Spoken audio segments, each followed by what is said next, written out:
Thank you for joining us on this edition of the show. On today's Tech Tips, we will share 4 ways to identify automated accounts on Twitter. And our app of the week allows you to perform a number of transactions easily. Also, keep an eye for our online security segment. This is Tech Trends, and I'm Chukwemeka Agbata.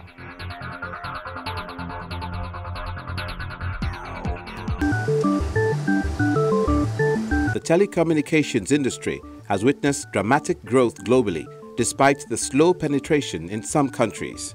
Owing to the growth and penetration of network connectivity in Asia, America, and Europe, innovations such as advanced wearables, augmented or virtual reality is gradually emerging.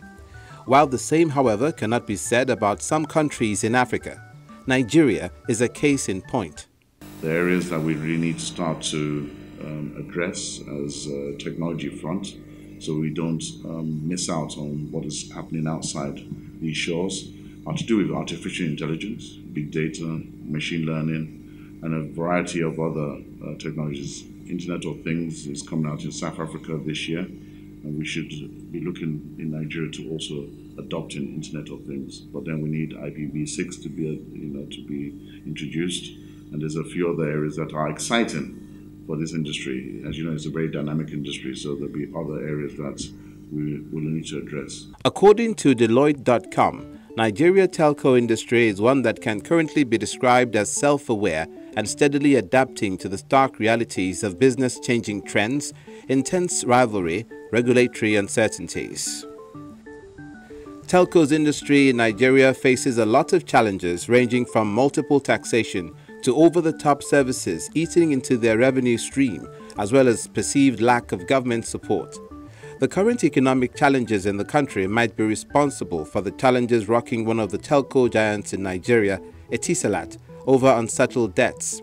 We also seek that the taxes that we pay at the moment are reduced tremendously from the 26 that are currently applied to our industry to far less than 10. Then we'll see that this is encouraging signs. The other area that is to do with multiple regulation, again, is something that we want addressed. These are long recurring themes over the years. We have too many agencies that really try and regulate the industry. We're regulated by one regulator, that's NCC. And then also we need to look at our ability to continue to import much needed equipment to drive our industry. This requires a favorable forex rate. We don't need another window. We need a favorable rate, the best rate, so that we can encourage further foreign direct investment to come into the industry. While these issues continue to affect the quality and penetration of the telecommunications industry, the consumers of such services are the most affected.